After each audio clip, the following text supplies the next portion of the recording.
The first note slipped into the dark and hung there. From the wings of the concert hall, Olivia Hale watched the man at the piano lean into the circle of light. His suit was plain black, his shoulders slightly hunched, as if he was not used to being stared at. The little girl beside him sat with her hands in her lap, feet swinging above the polished floor, white shoes catching the glow. It was Christmas in Chicago. The house settled into silence as the melody wrapped the room. Olivia's eyes stayed on his hands. The left moved cleanly over the keys. The right was a map of pale scars that flashed each time he turned his wrist. The fingers were crooked, the knuckles thicker where bone had once broken. They did not look like a pianist's hands. The sound did. The song climbed, then dipped, circling a refrain she knew so well that her body recognized it before her mind did. Something inside her leaned toward it the way a plant turns toward light. Midnight Promise. The name arrived with an old image, a dock on a Wisconsin lake, boards rough under her legs, the sky a spill of stars. Caleb Rivers at an upright piano dragged out from the dining hall, making a joke about splinters, then playing like the whole world had narrowed to the space between his hands and her heartbeat. On stage now, the little girl glanced up at the man. He nodded once. She joined him a simple line of notes that slipped between his phrases. The audience breathed out in a soft sound that was almost a laugh. Olivia's throat tightened. Her fingers found the silver pendant at her collarbone, a tiny quarter note. Caleb had given it to her the night he first played this song. She had thought it belonged only to them. The man at the piano closed his eyes. For a moment, his face lost its tension. He looked like someone who knew what it cost to keep going. She had seen him before, not like this, not on a stage. In navy work pants, name patch over his chest, shoulders, dusty from crawling through ceilings. Eli. The program called him Ethan Turner Guest Performer. Hale Urban Group sat in bold under his name. The coda approached the line of notes she could still hum in her sleep. Her chest prickled as if the air had thinned. 1 year earlier, his hands had smelled of metal and winter. It had been Christmas Eve then, too. Different hall, different piano, same city. Wind off Lake Michigan pressed against the glass of Hale Tower, blurring the lights outside into streaks of white and red. In the lobby, a spruce tree nearly brushed the second-floor balcony. White lights wrapped it tight. Silver ornaments swung whenever the front doors opened. Garlands sat on the marble columns. A catering crew moved between clusters of employees with trays of champagne and tiny desserts. Eli Turner pushed a maintenance cart out of the staff corridor and paused behind a column. For a second, he let himself stare. The whole place glowed. The polished floor mirrored the tree. The air smelled like pine and sugar. The chill from the parking garage still clung to his shirt. Besentim Madison bounced on the soles of her boots, mittened hands gripping the cart handle. "Daddy," she whispered, "it's bigger than our building." "Close," he said. "Watch your step. Floor's slick." He had seen the spill on the security feed earlier, a dark smear near the center of the lobby. Someone's champagne knocked over and left for later. He made a note to clean it as soon as he dropped off the box of spare bulbs in his cart. Maddie craned her neck to look up at the bank of brass-fronted elevators. "Do we get to ride those?" she asked. "Those go to the fancy floors," he said. "We use the others." "You fix the fancy floors," she said. "You should get one turn." He smiled before he could stop himself. "We get plenty of turns, kiddo." On the mezzanine above, Olivia Hale stood with a glass of wine she had not tasted. From her angle, the navy uniforms of security and maintenance were small shapes near walls and doors. Logan's voice hummed at her shoulder as he talked about investors and timing and how the market would love their next announcement. Her gaze slipped past him over the curve of the balcony down to the tree. She saw the man with the cart before she realized she recognized him. He stood just outside the flow, one hand on the metal handle, the other hanging at his side. A little girl in a red dress with a crooked bow in her hair pressed close to his hip, staring up at the lights. Olivia watched the girl spin one skirt flaring, then turned back as Logan said her name. By the time Eli finished in the utility room, canned carols drifted from hidden speakers. The tree seemed even brighter. Maddie had edged closer to the dessert table, pulled by the gravity of chocolate. When he stepped back into the lobby, he saw her stretching on her toes, fingers reaching for a chocolate-covered strawberry perched high on a glass stand. He noticed the thin sheen on the marble an instant too late. Her boot slid. The squeak of rubber on stone cut through the music. Maddie's arms flew wide as she tried to catch her balance. Then she went down hard.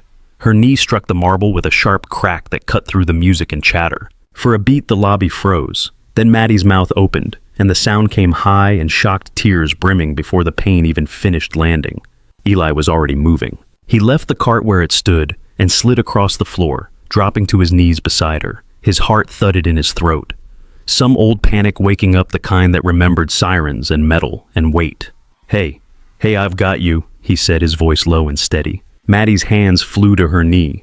Blood bright against white tights pushed through a scrape torn wide by the fall. A smear of red streaked the polished floor. It hurts, she gasped. I know, he said. Look at me, not at that. He pulled a folded handkerchief from his back pocket, the fabric worn soft from years of use. The other janitors teased him for carrying one. Tonight he was glad he did. He pressed it gently around the wound fingers, careful not to touch raw skin. Deep breath, Mads, in, out. She sucked in a shuddering breath, then another. The first edge of panic eased from her face. Her cheeks were wet. Her bow had slid crooked over one ear. People began to notice. A ring formed without moving closer. He felt the weight of eyes, the subtle shift of bodies, as if his daughter might stain the evening with her tears. He kept his own eyes on her. You're okay, he murmured. It scared you more than it hurt. That's not what she told the floor. The voice came from behind him, crisp and irritated. Eli turned his head. Logan Price stepped into the space the crowd had made. His tie was a shade darker than his navy suit, the knot perfect. His hair held its style as if even the humidity obeyed him. In one hand he held a glass of champagne that had barely been touched. He did not look at Maddie first. His gaze dropped to the blood on the marble, then climbed to Eli's work shirt, to the eye clipped near his chest, to the toolbox left by the column. This is a corporate event, Logan said, not a daycare. Eli swallowed before he answered. She slipped, he said. The floor is wet. Logan glanced at the puddle, then at the fallen flute nearby, then back to Eli, as if weighing whose fault it should be. You need to control your child, he said. If you cannot afford a babysitter, you do not bring her here. Around them, conversation faltered. A few people looked away, studying the tree. Someone coughed into their hand. Maddie's fingers tightened in the fabric of Eli's sleeve. She looked small on the wide floor red dress pooling around her knees. Eli felt heat rise behind his ribs. He kept it out of his face. She is 7, he said. She fell. An accident that would not have happened if certain people remembered. There is a staff entrance, Logan replied. His eyes flicked again to the badge on Eli's chest. The lobby is for guests. Maintenance comes in the back. The words landed heavier than they sounded. Eli heard what sat underneath them. People like you do not belong in the light. Maddie's chin wobbled. I'm sorry, she whispered, her voice barely there. Eli wanted to tell her she had nothing to be sorry for, that she had as much right to that strawberry as anyone else in the glass room. The words crowded his throat, but he bit them back. He was on the clock. The man in the navy suit probably signed the checks of people who signed Eli's. He opened his mouth to answer anyway. He will not speak to you like that. This voice came from above, clear and cool. Conversation died completely. Olivia Hale descended from the mezzanine, hand trailing along the brass rail. The hem of her dark green dress skimmed the steps. The light caught on the smooth line of her hair and the silver at her wrist. She might have been walking into a board meeting, not into a circle around a crying child. Logan's jaw shifted. Olivia, he said, his tone changing shape. It is nothing. I was simply reminding him of protocol. She stepped onto the lobby floor and stopped within arm's reach of Eli and Maddie.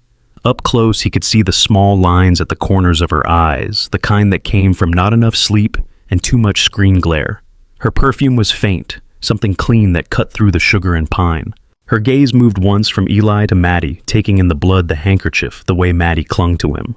Then she turned to Logan. You do not have the authority to address my staff that way, she said.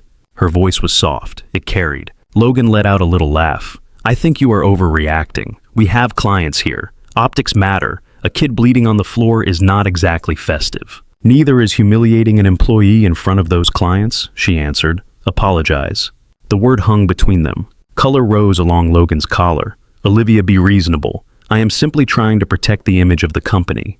Logan, she said, apologize. No extra words, no smile. Her expression did not shift. Eli kept his eyes on Maddie, but he could feel the room tilt. Logan's lips flattened. He flicked a glance at Eli, at the ring of faces watching, then at the cameras mounted unobtrusively in the corners of the ceiling. I am sorry, he said. The apology sounded as if he were speaking to the marble. Maddie sniffed. She looked up at Eli, unsure what to do with the words. He smoothed her hair, one thumb wiping a tear track. Olivia crouched then, the fabric of her dress pooling around her shoes. It surprised him. People like her did not usually bend down in public, not for someone like him. Hi, she said to Maddie. That looks like it stings. Maddie nodded, eyes wide. We have a first aid kit upstairs, Olivia said. And better lighting. I am sure there is a bandage with some kind of cartoon on it. Would you like that? Maddie hesitated, then gave the smallest nod. Olivia looked at Eli. Her eyes were a sharp, clear blue, but there was something gentler now in the way she studied his face. Take the executive lounge, she said, 15th floor. Use the east elevator, it is faster. Eli followed her gaze across the lobby to the line of brass doors Maddie had admired earlier. That is all right, he began. We can use the service one. I am not asking, Olivia said. You are on my staff. If your daughter is hurt on my floor, you get the good bandages. A flicker of something like humor passed through her eyes. It did not reach her mouth. For a heartbeat, Eli thought of refusing. The idea of stepping into that gold box of gliding past floors with offices he would never see from the inside scraped against an old bruise. Then he felt the tremor still running through Maddie's shoulders. Thank you, he said. He slid one arm under Maddie's knees and the other behind her back. She looped her arms around his neck, face pressed to his shirt. The handkerchief stayed firm against her knee. As he stood, pain flared along his own scarred wrist. He shifted her weight a little to ease it. Olivia's gaze caught the motion. Her eyes dropped to his hand. Under the harsh lobby lights, the scars were stark. Pale lines that spread from palm to mid-forearm, a web of tissue that did not bend quite like normal skin. The fingers of his right hand curled in a way that suggested careful management, not ease. Something flickered across Olivia's face. Not pity, not exactly recognition, more like the feeling of hearing the first few notes of a melody you cannot quite place. He turned toward the elevators. People stepped aside to make space. He could feel some of them watching amused or curious or pretending indifference. He kept his eyes on the metal doors ahead. Maddie's breath warmed the side of his neck. The elevator car opened with a soft chime. The floor inside was carpet instead of tile. The walls gleamed.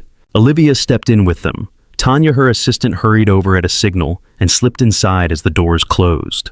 The ride up was quiet. Maddie peered over Eli's shoulder at the panel of buttons lit in a neat column. Her reflection hovered faintly in the golden surface. Nice view of the city from the lounge, Tanya said lightly. Looks like somebody spilled glitter on everything. Maddie smiled a little at that. Eli felt her relax a fraction the way she did when a joke landed. The door slid open onto a smaller, calmer space.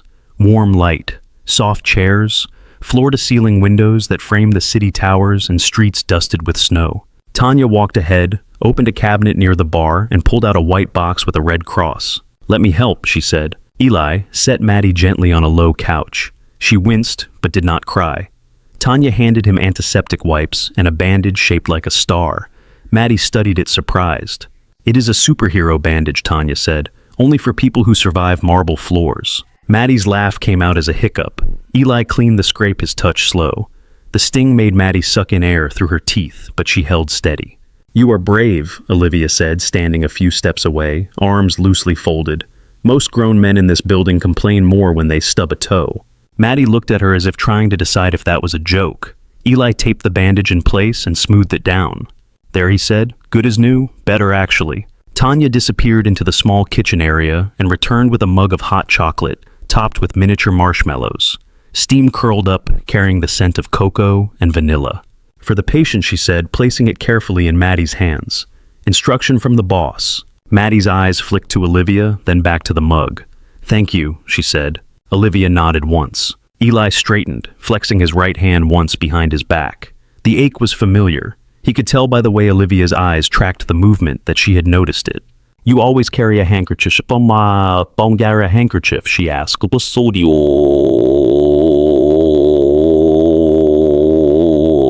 Things break, he said. Pipes light, fixtures knees. Good to have something on hand. There was a softness buried in his tone that did not match the uniform. Olivia studied him for a beat longer, as if trying to match this man with the folders on her desk and the neat lines in her quarterly reports. Make sure she rests a little before going back down, she said. If you need anything, Tanya is here. Yes, ma'am, Eli said. The title slipped out of habit. He saw the slight flinch at the word like a note off key. Olivia is fine, she said, at least up here. She looked as if she might add something, then changed her mind. Her phone buzzed in her hand. She checked the screen, the mask of CEO sliding back into place.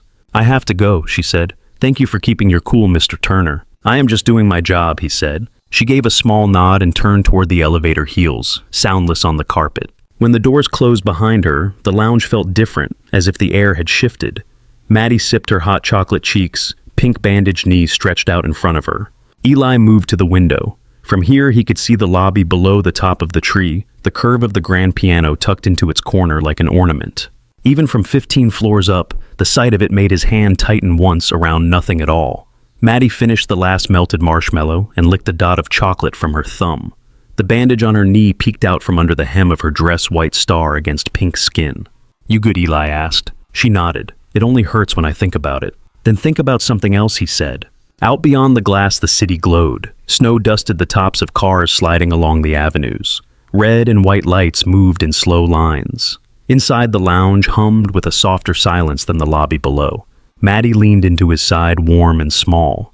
For a moment at the couch, the window, the quiet felt like a pocket outside of everything. He could almost forget that 60 floors of people and pressure and expectation sat above and below them. "Can we go see the tree again?" she asked. "In a bit," he said. "You should rest." "I am resting," she said, sitting up straighter to prove it. "And I want to see it when they turn more lights on." He glanced at his watch. His shift was not over. He still had filters to check trash to clear a broken thermostat in a conference room that had been blinking red since noon. He also had a daughter whose eyes were clearer than they had been a half hour ago. "Okay," he said. "We will go down for a little while." The elevator hummed back to life beneath their feet. This time there were no executives, no assistants, just the two of them and their reflection in the brushed metal. Maddie's fingers were sticky around his. He did not mind. The doors opened onto a lobby that had changed shape. The music was louder. Someone had abandoned the safe, sleek playlist in favor of live enthusiasm. Laughter floated up from clusters of people near the bar. The smell of roasted beef mingled with pine. The chocolate fountain had been refilled and ringed with fruit. The grand piano in the corner was open now, lid lifted, keys exposed. A man from accounting in a Christmas tie sat on the bench, shoulders loose with champagne. His fingers stumbled through a version of Jingle Bells that made the song sound freshly invented. His coworkers clapped wildly, shouting out requests he almost knew. Maddie's face lit up. "Daddy, look," she whispered, tugging his hand. "They are playing for real." He tried to steer her toward a quieter patch near the back, where he could keep an eye on the room and on any spills that appeared. She dug in her heels. "Please," she said, "can we go closer?" He hesitated, then followed her toward the piano. The closer they came, the more his shoulders tightened. The instrument was beautiful. Old wood polished so many times the grain was smooth as glass. The bench shone from years of use. Eli could see the reflection of the ceiling lights in the curve of the lid. He could also feel the familiar prickle along his damaged hand. His right palm itched the scar tissue, pulling tight, as if it remembered more than he wanted it to. The accountant finished the song with a flourish that missed the last chord entirely. The group around him cheered anyway. Someone from HR yelled for another carol. "Daddy, you could do it better," Maddie said, her voice matter of fact. He huffed a short laugh. "That is a low bar, kiddo." "You play at the community center," she said. "You make songs. You can play anything." "That is not how it works," he said. He kept his eyes on the piano, not on her. It was easier to say no that way. "Just one song," she said. "For me, for my knee, so it can sleep." He looked down at her. Her hair had come half loose from its clip curls springing free. Chocolate ringed her mouth. Her faith in him was complete. It always had been. He opened his mouth to tell her there were playlists for that somebody else would take a turn, that they should go home and let the building return to the people in suits. The words came out different. Only one, he said. She squealed softly and clapped, then covered her mouth as if remembering they were in a fancy place. Her eyes danced. The man in the Christmas tie was already standing up, bowing to his friends. One of them clapped Eli on the shoulder as he approached. "Your turn, man," the accountant said. "Saw you eyeing it." "I am just here with my kid," Eli said. "All the more reason," the man said. "Christmas magic." Eli did not answer. He slid onto the bench, careful with his weight. The wood felt familiar under him, even though this was not his bench, not his piano. His knees brushed the underside. His left hand settled on his thigh. His right hovered above the keys. Maddie climbed up beside him, small legs swinging. "Something soft," she whispered, "so I can sleep in the car." He could feel people behind him that he could not see. The edges of conversation faded. He heard the faint whir of the building's heating system in the walls, the low hum of the lights overhead. He also heard something else under all of it, a melody that had lived in the back of his mind for 16 years. There were other songs he could play, holiday standards that would make the room sway and clap, old jazz pieces that would impress, easy arpeggios he had shown community center kids. His hands did not reach for any of those. His fingers found the starting note of Midnight Promise. It was a simple note. He held it a fraction longer than he used to, letting it become a place instead of a point. Then he added the next, and the first phrase unfolded. He did not look at the crowd. He fixed his gaze on Maddie's fingers, resting on the dark wood on the tiny star bandage on her knee. The music built around them, quiet at first, like breath on cool glass. On the mezzanine near the bar, Olivia shrugged into her coat. The room had grown warm. The party had gone on long enough. Logan had been pulled to a conversation with two of his partners, all of them bent over a tablet showing projections. Her own head had started to ache, a thin line of pain just behind her eyes. She intended to slip out without making a speech. She had given enough speeches that quarter. Then she heard the first notes. It stopped her more completely than any word could have. Music floated up from the lobby, crossing the open space between floors, as if drawn on a line. At first, she thought someone had switched the playlist. People often chose sentimental instrumentals for nights like this. Then the melody turned on a familiar interval. Her hand tightened on the collar of her coat. For a moment, she could not move. The next phrase came. It was precise without being delicate. Each note sat exactly where it needed to, as if it had always been meant to land there. There were tiny hesitations at the ends of phrases, the way someone might pause on a word that mattered. Her chest contracted. She crossed to the railing before she told her feet to move. From the balcony, she could see the top of the piano and the back of the man at the keys. The little girl sat next to him. His shoulders were more solid than Caleb's had been, at 18 broader. His hair was lighter. But the shape of his focus, the way he leaned slightly toward the keyboard, was painfully familiar. The music carried her somewhere she did not want to go and could not avoid. Back to the dock, back to the feeling of wood slats under her legs, back to Caleb's laugh as he joked about the old piano dragged outside from the dining hall, back to the way he had said, "This is for you," and played only for her, the stars above them, brighter than any stage light. He had played this same opening, these same notes, even the small hesitation before the first rise. She had not heard it since, and yet, something was different now. The line that followed had more weight. The progression in the middle resolved in a way it had not that night by the lake. It felt as if someone had taken the original and lived with it, letting it deepen, sanding its sharp edges with time and loss. She gripped the rail until her knuckles whitened. The crowd below had gone still. Those closest to the piano had turned, half facing the keys, half facing each other, as if afraid to break whatever spell held the room. Eli did not see them. He let his hands move along patterns his body had never forgotten, even when doctors told him it would. The scars tugged along his wrist. He adjusted his technique to accommodate what no longer bent. It did not matter. The song knew him. He reached the section that had always felt like talking, the part where the melody dipped low and climbed back, not in triumph, but in stubborn hope. Maddie's shoulder leaned gently against his arm. Her eyes had closed. By the time he reached the final passage, an image flashed in his mind that he had not invited. A much younger girl, feet bare on rough boards, knees tucked to her chest, face tilted up towards stars. He could not see past the stage lights. Hair pulled back in a loose ponytail. Hands resting on the dock fingers, tapping along to a rhythm that matched his. Live. He blinked once and let the image pass. That was not his world anymore. He played the last chord and let it ring. Silence followed, thick and full. Then someone near the bar began to clap. The sound spread, picking up strength. A whistle cut the air. A few people called out for another. The room woke up again. Eli stood slowly. His right hand tingled. He flexed his fingers once, working life back into them. "That was pretty," Maddie said, her voice sleepy. "My knee feels better." "Good," he said softly. He was aware of the applause, but it felt distant, as if it were happening in another room. He nodded at no one in particular, then turned toward the back of the lobby. He did not make it 3 steps before someone stepped into his path. Olivia. She was closer than she had been, on the balcony, so close he could see that her mascara had smudged slightly at the outer corner of one eye. Her skin looked paler than it had upstairs. "Where did you learn that?" she asked. It was not quite a question. Her voice had gone rough around the edges. He stopped. The urge to look at his shoes flickered, but he forced his gaze upward. Her eyes were fixed on his face as if he held something she had lost. "It is just an old melody," he said. "Something I picked up a long time ago." The answer came too quickly. He heard it himself.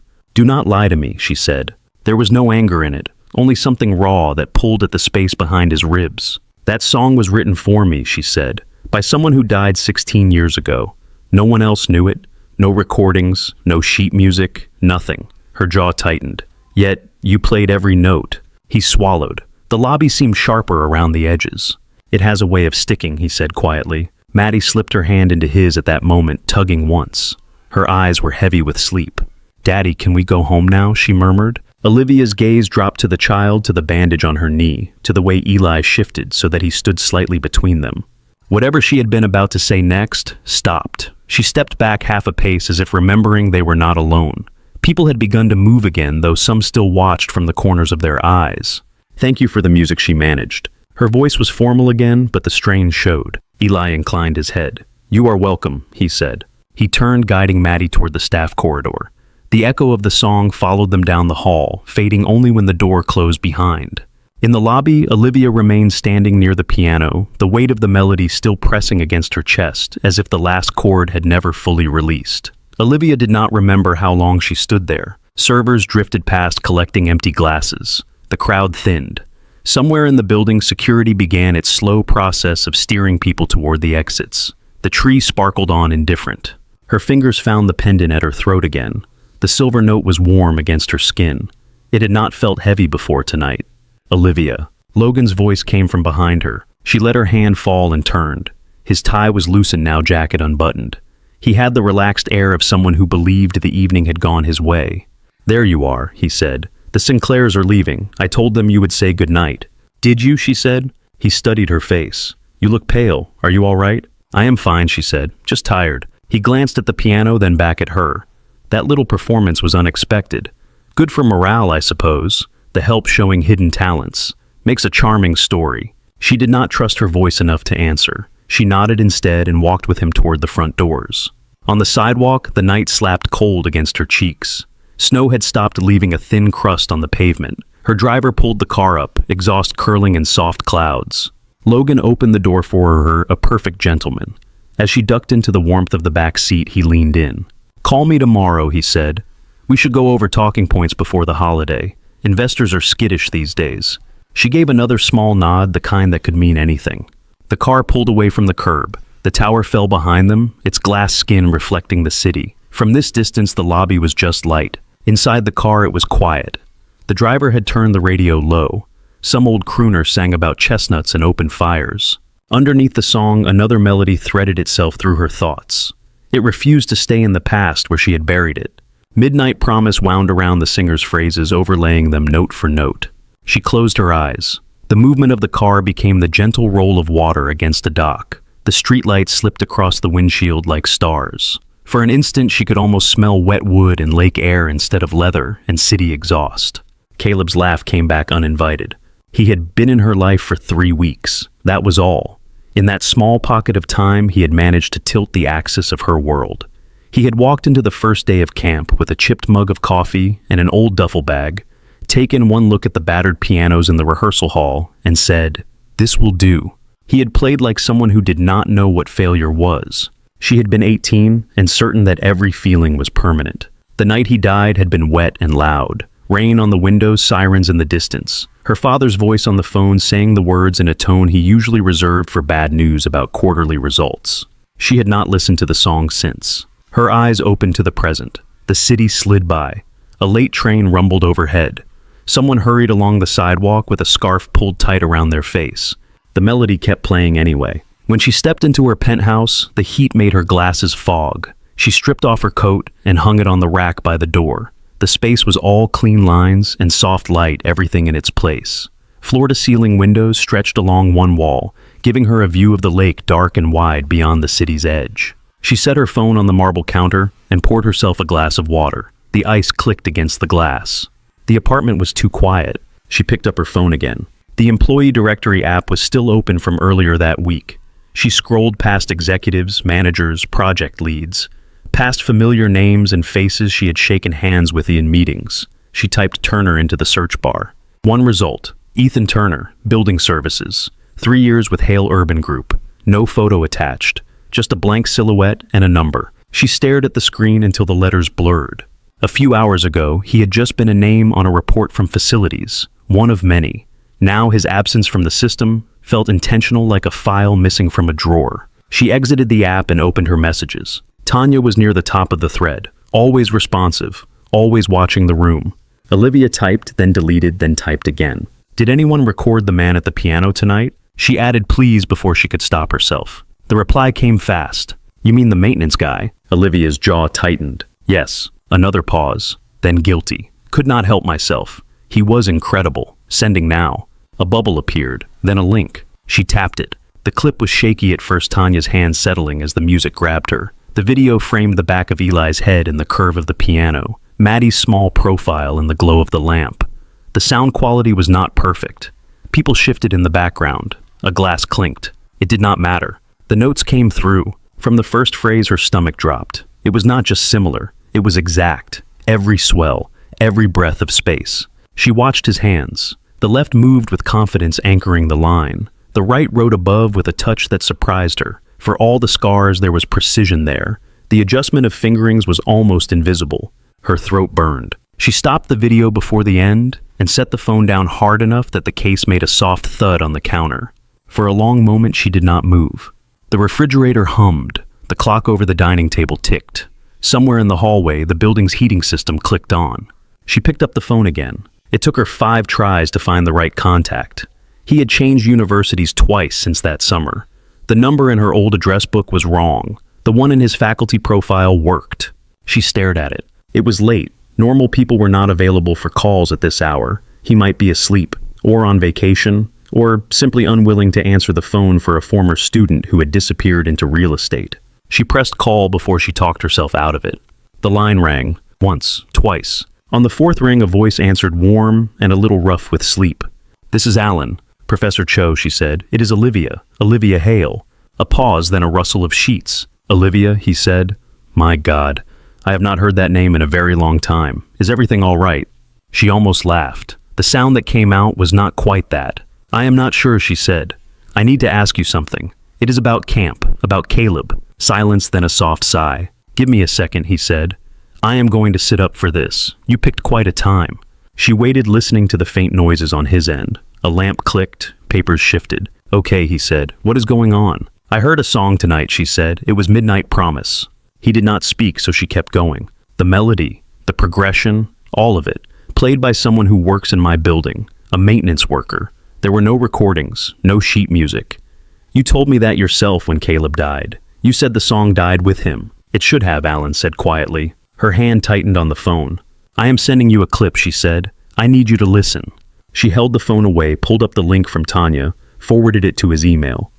The simple motions kept her fingers from shaking. Got it, he said. Give me a minute. There was nothing to hear on her side except the faint rush of the city outside her windows and the beating of her own heart in her ears. She paced from the kitchen to the living room and back, the hardwood cool under her bare feet. At some point, she realized she was holding her breath. When Alan came back on, his voice was different. That is it, he said. That is the song. There is no question. Her pulse jolted. So, how is he playing it? She asked, the words coming out sharper than she intended. Caleb is gone. No one else knew it. That is what you told me. I know what I told you, Alan said. Sit down, Olivia. She sat at the edge of a bar stool without realizing she had moved. There is something I should have said a long time ago, he went on. I thought I was sparing you. Maybe I was sparing myself. She stared at the dark window. Her reflection stared back. What she said. Caleb did not finish Midnight Promise, Alan said. He brought me the first 8 bars. They were beautiful, but he was stuck. The rest would not come. He kept starting and stopping. I heard more crumpled paper that week than music. She saw it as he spoke. Caleb in the practice room, Sarah, a mess, fingers drumming on the closed lid of the piano in frustration. A stack of scribbled staffs on the bench beside him. There was another student that summer, Alan said. Quiet, kept mostly to himself. I remember him taking the practice slots no one else wanted. Late nights, early mornings. He was there because of a scholarship, the kind you get when you do not have any other way in. Olivia closed her eyes. A memory stirred. The scrape of a chair in the back of the hall. The sense of another presence in the room when she and Caleb thought they were alone. Caleb asked for his help, Alan said. He brought the boy. Those 8 bars said, I cannot get this right, will you try? The boy took the theme and built the rest of the piece in a week. The bridge, the turn in the middle, that ending you loved so much. The part that sounded like hope. Her skin prickled. Why did you never tell me? She whispered. Because when Caleb died, that song became the only thing you had left of him, Alan said. You were 18. I watched you sit in the hallway outside my office for 3 hours without moving. I thought correcting the record would be cruelty. Caleb himself wanted to share the credit, but the boy refused. He said it mattered more to Caleb than it would ever matter to him. Her fingers dug into the edge of the counter. Who was he, she asked. The boy. I wish I could tell you, Alan said. Names fade. It has been a long time. I remember a face, a way of playing. He had this habit of hunching slightly when he played, as if he was trying to take up less space even as the music filled the room. He never fought for the spotlight. Her mind supplied an image without asking permission. A man at a piano in a crowded lobby. Shoulders rounded not from insecurity, but from carrying weight. Hands scarred, careful on the keys. A little girl pressed to his side. Could it be him, she asked softly? This man, Ethan Turner, could he be that boy? Alan did not answer right away. I would need to see him, he said. Hear more. But whoever he is, he has lived with that song a long time. You can hear it. It sits in his hands like it belongs there. Olivia looked again at her reflection in the window. The city glittered behind it. Thank you, she said. Olivia, Alan said, his voice gentler. Whatever you find, be careful with it. Music does not survive this long in someone without a cost. She ended the call and set the phone down beside the sink. The apartment felt too large. The distance from the kitchen to the far window stretched out like another city block. She walked it anyway, pressing her palm to the cold glass. Far below Hale Tower shone. Somewhere inside that building, a man who should have been a stranger knew a song that had wrapped itself around her life. Her fingers curled into a loose fist against the glass. The question that had lodged in her earlier returned sharper now. Who are you? Morning came gray and thin. Snow that had looked clean the night before was now pushed into low ridges along the curbs. The sky over the lake was the color of unpolished steel. Olivia watched it through the car window on her way downtown, fingers wrapped around a travel mug she had forgotten to drink from.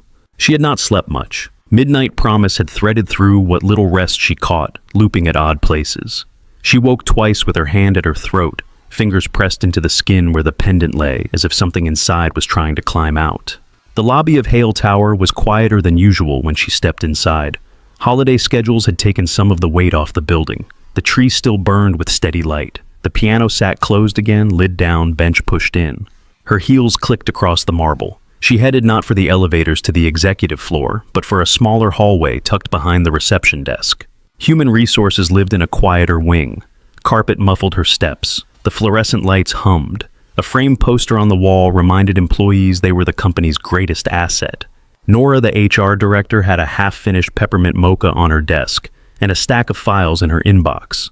She blinked once when Olivia appeared in her doorway. Good morning, Nora said. Was not expecting to see you this early. I need a file, Olivia said. Ethan Turner, Building Services, 3 years. Nora's brows went up a fraction. Is there a problem? I do not know yet, Olivia said. Please tell me there is a fill. Nora swiveled to her computer fingers, skimming over the keyboard. The blue light of the monitor reflected in her glasses. There is a digital record, she said slowly. Basic onboarding, payroll emergency contact. Do you need printed? Print and hard copy, Olivia said. If there is one. Nora rose, crossed to a row of cabinets, ran her fingers along the labels, and pulled a thin folder from the tea drawer. This is all we have, she said, handing it over. It was lighter than Olivia expected. Most employee files had some thickness. Performance reviews, training certificates, incident reports. This one barely flexed. She opened it. Application form. References. Previous jobs listed in small towns and on the edges of the city. Stocking shelves at a grocery chain. Loading trucks at a warehouse. Night shift security at a storage facility. No mention of music, no degrees, no disciplinary notes either. Emergency contact, Madison Turner, daughter, 7. There was a line for spouse or partner. It was blank. Nora watched her from behind the desk. Is he in some kind of trouble? I am not sure, Olivia said. Has he ever had complaints filed against him? Nora shook her head. If he has, they are not in here. Facility speaks well of him. Quiet, reliable, picks up extra shifts. What about today's shift? Olivia asked. Is he scheduled? Nora turned back to her screen. Yes, day shift. Start time was 40 minutes ago. And he is not clocked in. Not yet. Nora hesitated. I can call down there and check. Do that, Olivia said. And Nora? Yes. Keep this between us for now. Nora nodded once. Of course. Olivia took the folder with her as she left. It felt wrong to tuck a life under her arm like a report, but she did it anyway. The facilities office was in the sub-level, past a set of double doors marked Operations. The air smelled different there, more of dust and oil, less of cologne and coffee. A radio played softly, somewhere a classic rock station humming under the clank of tools. Jorge, one of the senior maintenance workers, looked up from a workbench as she stepped in. His eyebrows climbed when he saw who it was. "Ms. Hale," he said, wiping his hands on a rag. "Did something break upstairs?" "Not yet," she said. "I am looking for Ethan. Has he checked in?" Jorge's easy posture shifted. "No, ma'am. Thought he might be running late. He is never late." He glanced at the clock on the wall. "Not this late, anyway." "Did he say anything about taking time off?" she asked. "No," Jorge said. "He traded a night shift last week so he could take his kid to some school thing. Told me he would cover for me on New Year's if I needed it. That is it." "He has a daughter," Olivia said. Maddie, Jorge said. His face softened. "Sweet kid. He brings her by sometimes when he comes in on weekends. She colors at the table while he checks boilers. Knows more about this building than half the managers." The picture sat beside the one she had from the night before. Little girl in a red dress, hand in her father's, staring up at a tree she did not think she was allowed to touch. "Does he keep a locker here?" Olivia asked. Jorge nodded toward a row of metal doors along the back wall, third from the end. "Thank you," she said. She crossed to it, then paused with her hand on the latch. It was not as if locker doors were sacred. The company had policies about inspections. Still opening it felt like crossing another unseen line. She flipped the latch. Inside, everything was neat. A spare work shirt on a hanger, a folded sweatshirt, a thermos dented but clean. On the top shelf, a small photo taped to the metal, Maddie grinning at the camera, front teeth missing chocolate smeared across one cheek. A thin spiral notebook lay beside the thermos. Its cover had no label. She hesitated, then picked it up. It was not a journal. Inside, staff lines filled the pages. Some were blank. Some held notes written in pencil, erased and drawn again. Bits of melodies, scale fragments, chords stacked in careful clusters. The handwriting was small and dense. Her thumb stopped on a page where a familiar curve of notes appeared. Not the full line, just a piece of midnight promise written almost absent-mindedly in the margin, as if his hand needed somewhere to put it. She closed the notebook. "Find what you needed," Jorge called. "Not yet," she said. She slid the notebook back exactly where she had found it, closed the locker, and forced the latch to click. The security office sat one floor above, behind tinted glass. Screens covered the walls, each one split into smaller boxes. The building looked different in grainy black and white. Tom, the head of security, straightened when she came in. "Ms. Hale, is something wrong?" "I need to see last night's footage," she said. "Lobby, staff entrances, elevators." "A specific time?" he asked. "From the start of the party," she said, "until closing, and the logs for employee badge usage for Ethan Turner." He did not ask why. He pulled up the logs first. Lines of timestamps appeared. "Turner's badge," he said, scrolling. "Entry at 4:32 p.m., staff entrance. No badge use after that. No re-entry this morning." "He left through the front," she said, with his daughter. Tom switched to camera feeds. On one screen, they watched the party from above. Guests arrived, coats came off, drinks were handed out. She saw herself on the mezzanine, small and distant, leaning on the rail. They moved forward to the fall, the circle around Maddie Logan's posture stiff, her own steps down the stairs. Watching herself argue with her fiancé on a silent screen felt like looking at another person, one she was not entirely sure she liked. "Here," she said when the piano came into view. They watched Eli cross the lobby, Maddie at his side, the way he hesitated before sitting down. The song was only in her memory now. The camera saw only movement. On another screen, a side angle caught the way his face changed as he played. The lines of worry eased. For a moment, he looked unguarded in a way she doubted he ever did on this floor. They skipped ahead. "There," Tom said, pointing. Eli appeared again, this time with Maddie in his arms, coat around her shoulders. She buried her face against his neck. He walked out through the main doors onto the sidewalk. The timestamp read 9:48 p.m. That was the last they saw of him. No sign of him coming back in, Tom said. No badge activity. He did not exit through the parking garage.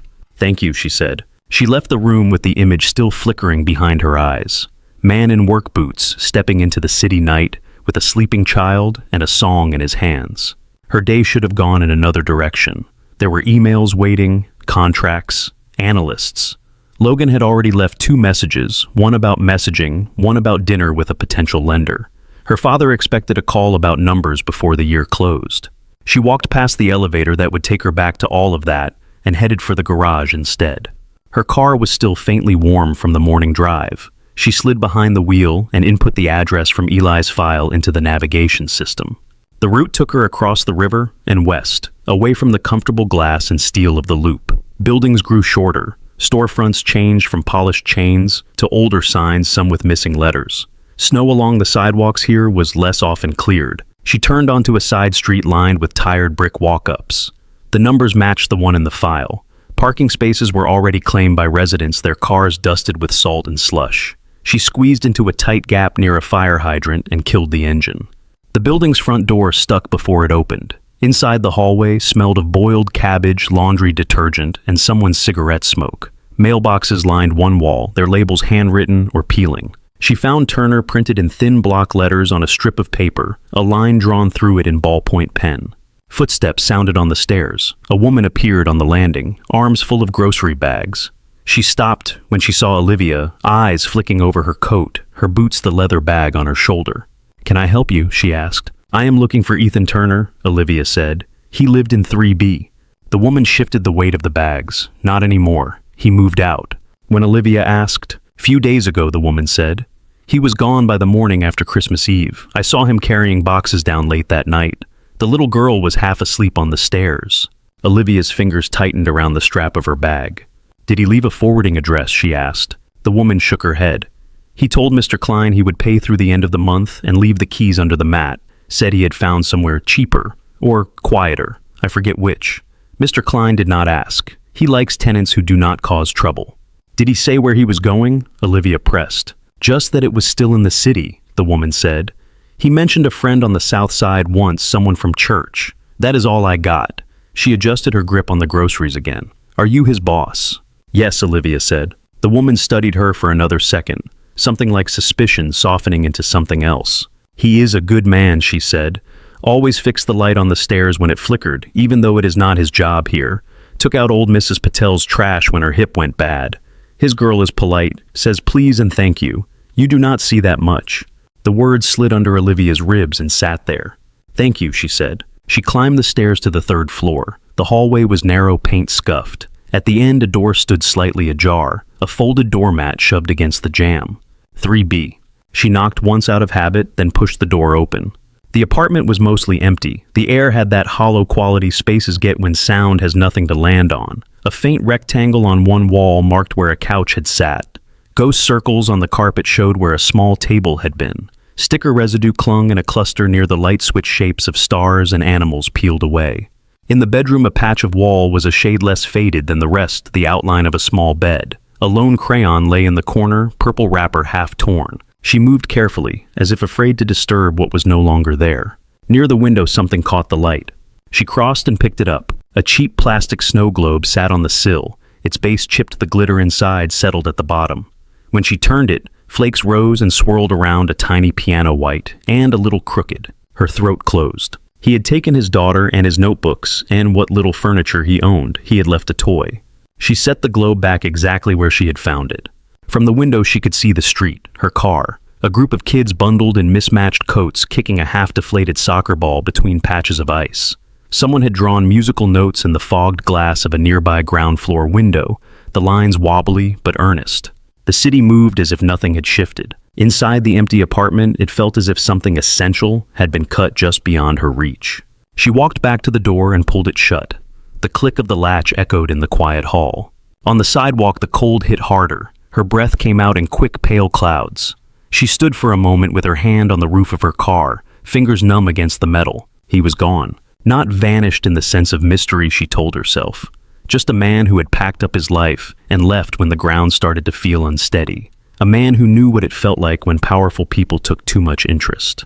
She had been one of those people last night, eyes sharp, questions cutting. She had watched him play a song that belonged to her past and gone after him with the intensity she usually reserved for competitors. He had responded the way anyone would who had learned to survive by staying unseen. He had left. She got into the car and shut the door. For a moment, she did not start the engine. The silence was thick. The only sound was the ticking of the cooling motor and the faint vibration of the street outside. In her head, the song rose again, incomplete this time, stopping where the bridge should begin. The question shifted on her tongue. Not only who are you, but where did you go? The answer did not arrive in any way she could have planned. Days slid by soft around the edges. The holiday week thinned the office even more.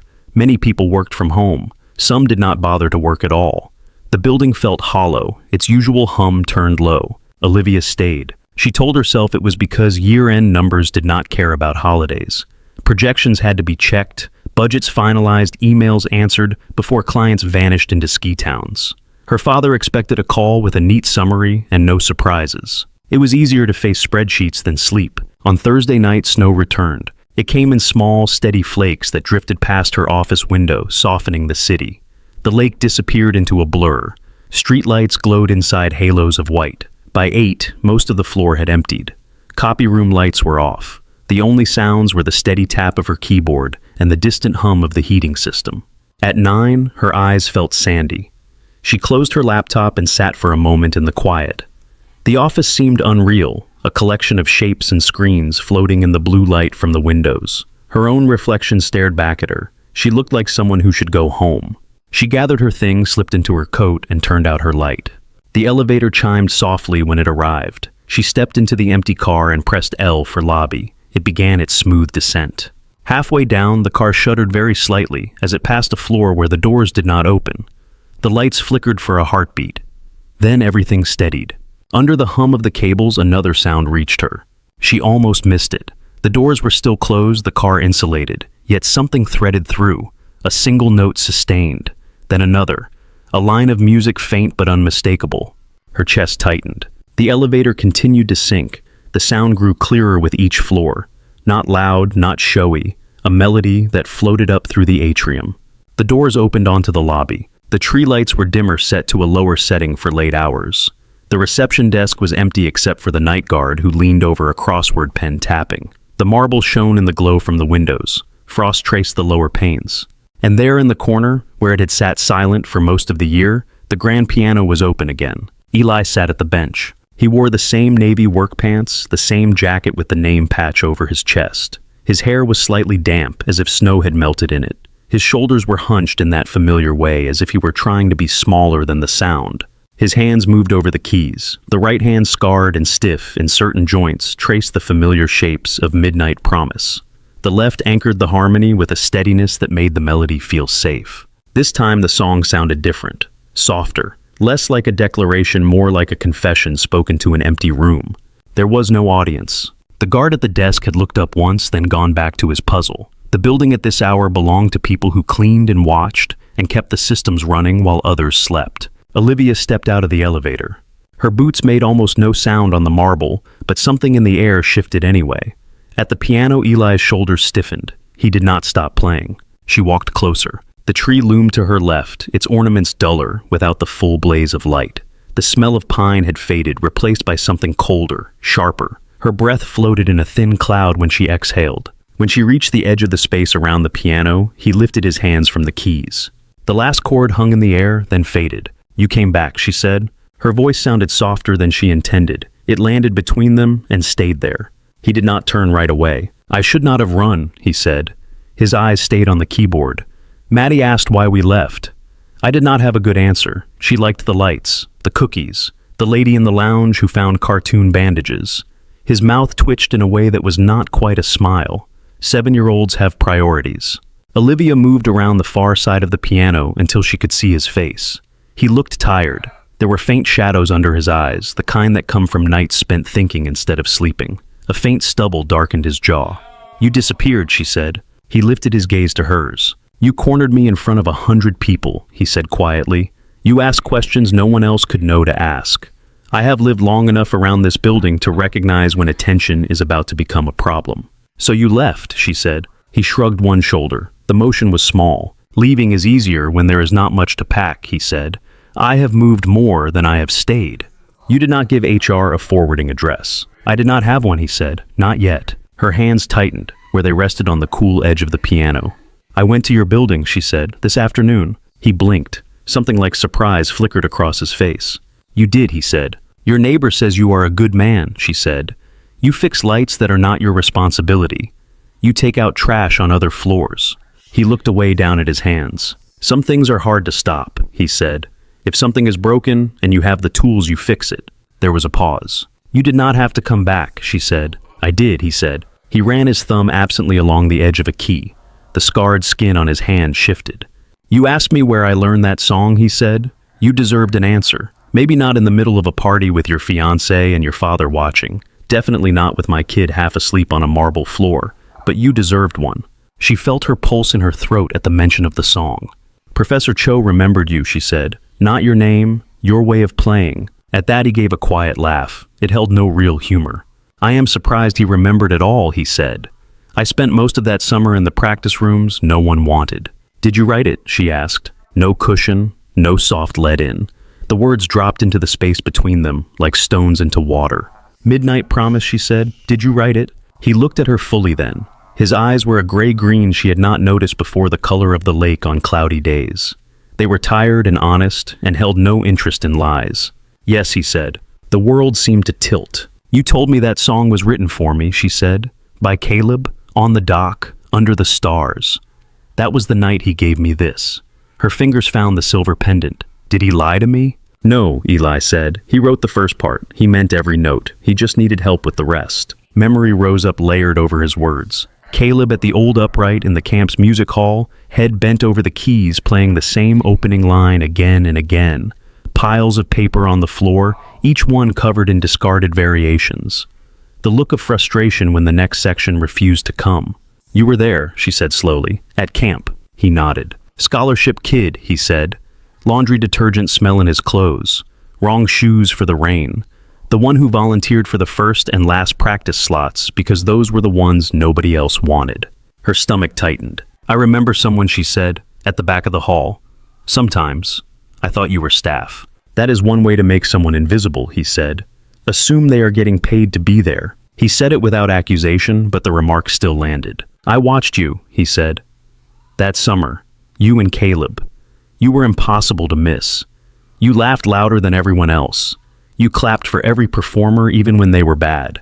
You sat on the floor so close to the stage your knees almost touched the piano." Heat rose along her neck. She had been 18, unself-conscious, hungry for sound. "Caleb came to me with 8 bars, Eli went on. His voice had gone a little distant, eyes focused on a point beyond her shoulder. They were good. Beautiful, actually. Clean and full of potential. Then there was this canyon where the rest should be. He said he wanted the song to be yours, but he could not figure out where it wanted to go. He flexed his fingers once, as if the memory lived there. He asked for help," Eli said. "Not something prodigies like to do. He said he had heard me in the practice room, that there was something in the way I moved between chords. He brought the pages and said, 'Take this break, it fix it. I do not care. I am stuck.' And you finished it," she said. "I followed what was already there," he said. "Those first 8 bars held the DNA. The rest was just growing it out. I spent 3 nights in that practice room, eating vending machine peanuts and rewriting the bridge, because every version felt like it was about me when it was supposed to be about you and him." Her pulse stuttered at that word. "About you," she said. He looked at her again, really looked as if weighing something. "I was 18, he said, which meant I believed every feeling would kill me if I said it out loud. I watched you listen to Caleb, like he had pulled the stars down to the piano. I watched his face when he looked at you. I knew without anyone telling me that whatever story was happening there, I was not cast in it." The truth in his tone made her throat ache. "So, I did what I knew how to do," he said. "I put it in the music. Wrote a line that sounded like how you looked at the lake. A chord that felt like the way he watched you walk into a room. A turn in the melody that matched the way you talked about leaving home without looking back. You wrote me a love song," she whispered. He shook his head. "I wrote you a song," he said. "Love was just the language it came in." Then I handed it to him. "Did he know," she asked, "what it was?" "He was not stupid," Eli said. "He knew I liked you. He also knew you liked him.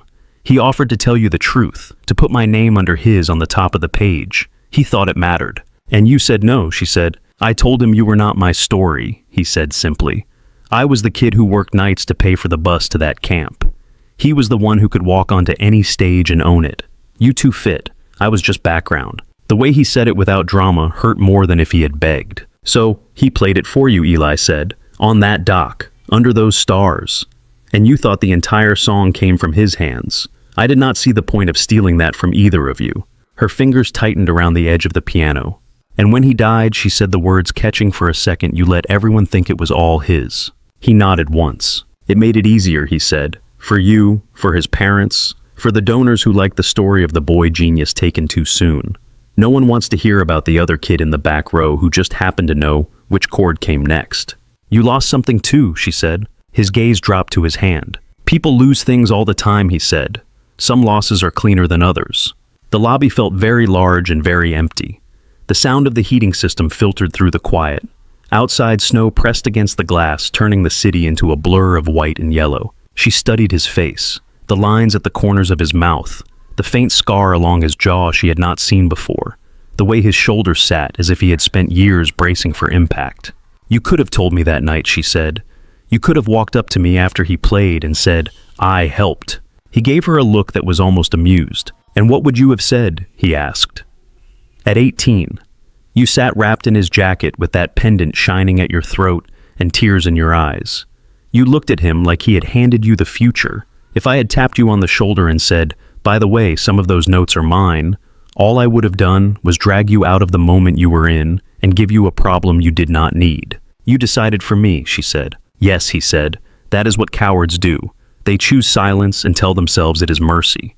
The word sat between them heavier than the others. You came back here, she said, to this building that belongs to my family, to work in the walls instead of on the stage. How much of that was coincidence? He smiled without humor. At first, all of it, he said. I needed a job. Any job. Turns out broken hands and unfinished degrees do not impress many employers. Hale was hiring. The benefits were decent. I did not put the name together until I saw the logo on the contract.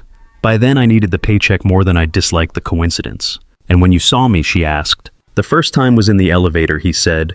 You were on your phone arguing with someone about zoning approvals. You did not see me. You smelled like cold air and espresso. When the doors closed, I turned and saw your name on the panel. Then I went home and spent the night trying not to think about how small the world can be. The honesty in his words left her without a ready response. I stayed, he said, because the work kept the lights on, because my daughter is not old enough to eat nostalgia, because watching you from a distance hurt less than thinking about you somewhere else with a song you did not know I had touched. He lifted his hands from the keys and folded them in his lap. And then you heard it, he said. And here we are. Silence stretched between them, thin and taut. Olivia's fingers curled on the piano edge to keep them from shaking. The story of the song sat full in her chest, now heavier and stranger than the version she had carried for years. Her gaze dropped to his right hand. How did you lose it? She asked. He followed her eyes. For a moment he did not answer. His thumb traced a shallow groove in the wood next to the keys, as if he needed the feel of something solid before he went on. I did not lose it, he said. It just stopped being what it was supposed to be. She waited. 3 years after camp, he said, I got a contract with a performance company. Hale Live. Part of your father's entertainment arm back then. Touring shows, corporate events, music festivals. Nothing glamorous, but it was steady. I thought it might be a way in. Her chest tightened at the name. Hale Live. She had signed reports from that division without reading every detail. Numbers had been good. That was what she had noticed. I was at a load-in, he went on. Small theater on the north side. We were rigging lights. It was supposed to be simple. In, out, no fuss. Someone had ordered cheaper hardware for the truss. Said the usual supplier was too expensive. We were behind schedule. Corners were already cut before we walked in. He rubbed his wrist, once thumb moving over the scar as if it still hurt to touch. One of the side pieces slipped, he said. It twisted. The whole thing started to come down. There was a cellist under it tuning. She did not see it. I pushed her out of the way. My hand got caught. He did not embellish. The lack of detail made the images sharper. I remember the sound, he said. Metal and bone. The weight. Then waking up in the hospital with a nurse telling me I was lucky to be alive, lucky to have a hand at all. Her own hand tightened around the pendant at her throat. There was an investigation, he said. Internal, quick. The report said it was an unfortunate accident, no negligence, no fault. Equipment met minimum standards. Safety protocols were followed. They were not, she said quietly. He gave a wry half smile. Someone had to sign off on cheaper rigging, he said. Someone had to approve the vendor list. I saw the invoices later when a lawyer friend took a look. The numbers were right there. The choice was right there. Pay more or pay less and hope nothing breaks. He let his hand fall back into his lap. Hale offered a settlement, he said. Enough to cover the surgeries the insurance would not. In exchange, I signed papers promising not to sue, not to talk, not to show up later with a camera and a sob story. Bitterness edged the last words not toward her exactly, but toward something large and faceless. "You took it," she said. "I did not have much of a choice," he said. "I had rent due. My mother's medical bills were already in collections. I was 21. They sat me in a conference room with a lawyer who smiled a lot and said if I pushed, I might get more in 5 years, maybe if I won, if I did not run out of money or patience first." His mouth twisted. "I signed," he said. "Thought I could still play, maybe not the same, but enough. Turns out hands are stubborn. They heal in ways that are not always useful. Nerves misfire. Strength does not come back where you need it. I could play through pain but not past precision. No one hires a pianist whose right hand slips on fast passages." "And the company?" she asked. "Your contract." "Terminated," he said, "per the clause about inability to perform. Clean and neat." They sent a fruit basket to the hospital. My name did not show up in any of the press around the incident. Of course it had not. She remembered the internal memo, now buried under other memos. An incident at a venue, minor injuries. Operations handled it. No need for leadership involvement. Her father's signature had been at the bottom. Her mouth tasted like metal. "You came to work here later," she said, "at the tower." 2 years after, he said. "Different division, different building, same name on the paycheck. I told myself it was just a job, that a boiler room was far enough from a stage for it not to matter. Then I saw your name on the directory. Then I saw you." He tilted his head, studying her. "I thought about walking away," he said. "Quitting the same day. Looking for work somewhere without Hale anywhere on the letterhead. But jobs like this do not exactly line up at the door. It meant health insurance. It meant Christmas gifts that did not come from the dollar bin. It meant Maddie could have a bed that did not fold into the wall." She pictured the small apartment she had stood in that afternoon, the imprint of furniture on the carpet, the crayon in the corner. "So you stayed," she said. "I stayed," he said. "Kept my head down, fixed pipes, changed filters, ignored every room with a piano in it, until last week when my kid asked for a song and I was too tired to say no." The weight of what his father's company had cost him sat fully before her, now no longer numbers in a report, not an abstract line item on a legal brief. "A man from my building nearly lost his life because we wanted to save on rigging," she said. "Then we paid him to be quiet and left him to clean our floors." His eyes held hers. "You did not sign the purchase order," he said. "You were not in the room when they chose the cheaper vendor." "My name is still on the building," she said. Before he could answer, the lobby doors swung wide. Cold rushed in, sharp and sudden. Snowflakes rode the draft, swirling for a moment in the warm air before melting. Footsteps struck the marble with quick, clipped precision. Olivia turned. Logan strode in first, dark coat, open jaw, tight. 2 men in suits followed, both with the look of lawyers who lived in conference rooms. Behind them, slower but no less imposing, came her father. Martin Hale did not belong in the building at this hour. He had not been CEO for almost 2 years, but he still moved, as if the place bowed to him. His silver hair was combed back. His charcoal wool coat fell perfectly. His eyes, a colder blue than hers, scanned the space and landed on Eli. "So it is true," Martin said. His voice echoed faintly in the nearly empty lobby. "My daughter is spending her evenings with the maintenance staff." Olivia felt the heat of embarrassment rise and tried to push it away. Not shame at being seen with Eli, but anger that her father could make it sound like a scandal. "What are you doing here?" she asked. "Logan called," Martin said. He was concerned. "Said you have become entangled with an employee who has a history of making trouble for this family. I thought that could not possibly be true. Apparently I was wrong." Logan's mouth flattened, but he did not contradict him. Eli rose from the bench. He did not step back, but he did not move toward them either. His eyes stayed level. "I am not making trouble for anyone," he said. "You tried once," Martin said. "Our lawyers remember. You wanted a payout for your own carelessness. If you had not been where you were not supposed to be, you would still have 2 working hands." "That is not what happened," Olivia said. Her father turned to her. "You were a child when that incident occurred," he said. "You know about it only because I elected to keep you informed. It was an unfortunate accident. We resolved it. This man was compensated fairly." Eli let out a breath that was not quite a laugh. "Fair implies both sides had equal weight," he said. "I had a broken hand and no savings. You had 11 attorneys and a budget line for liability." One of the lawyers behind Martin shifted, as if unused to hearing that kind of response from someone in a Navy work jacket. Logan stepped in smooth as ever. Ethan, he said, using Eli's first name with the ease of someone speaking to a subordinate, no one is trying to revisit the past. What concerns us now is optics. There are lines that cannot be crossed. The CEO dating a janitor with a grievance against the company is one of them. Olivia felt the word dating hit like a slap. I did not invite you here to discuss my personal life, she said. On the contrary, Logan said, your personal choices affect everything. Our engagement is not just about you and me. It is about stability, confidence. The merger with my firm has a narrative attached to it. Power couple united vision, the whole thing. Now imagine how this looks if the press finds out you are involved with an employee whose only asset is his tragedy. Do not talk about him like he is a story device, she said. Her father cut in. He already tried to use his injury to get more than he deserved, Martin said. Do you really think it is an accident he pulled out that old song after all these years? He knows you. He knows what it meant to you. This is leverage. He is playing you. Eli's jaw tightened. I played because my kid asked me to, he said. She wanted a song to help her sleep. I did not plan for your daughter to recognize it or to haul out an old professor to confirm anything. I have spent most of my life trying not to be seen. You are the ones dragging this into the light. One way or another, this ends tonight, Martin said. His gaze returned to Olivia. You will send this man home, he said. You will end whatever this is, and you will focus on what matters. The company, your position, your future. We do not throw those away for a broken pianist with a martyr complex. The last phrase hit her harder than the rest. Broken, she repeated. The word hung in the air, aimed past Eli and landing squarely in places he could not see. He stood very still. His shoulders had gone tighter. The color had drained a little from his face, but he did not drop his eyes. Behind them, on a small couch near the far wall, a small shape shifted.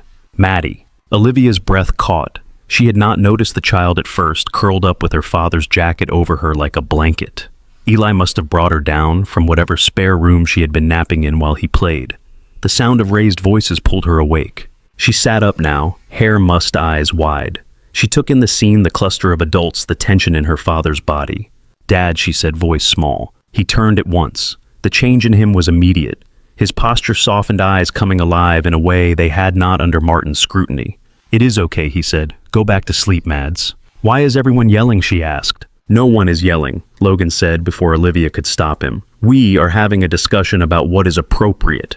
His tone made the harmless words sound like a verdict. Maddie's gaze flicked from him to Olivia to Martin and back to her father. Even at 7, she understood lines. I am sorry, she said to the room, as if she had caused this by existing. You have nothing to be sorry for, Olivia said. The words came out sharper than she meant. They snapped across the space. Martin frowned. Olivia, he began. No, she said. She stepped fully between Eli and the men who had come in with her father.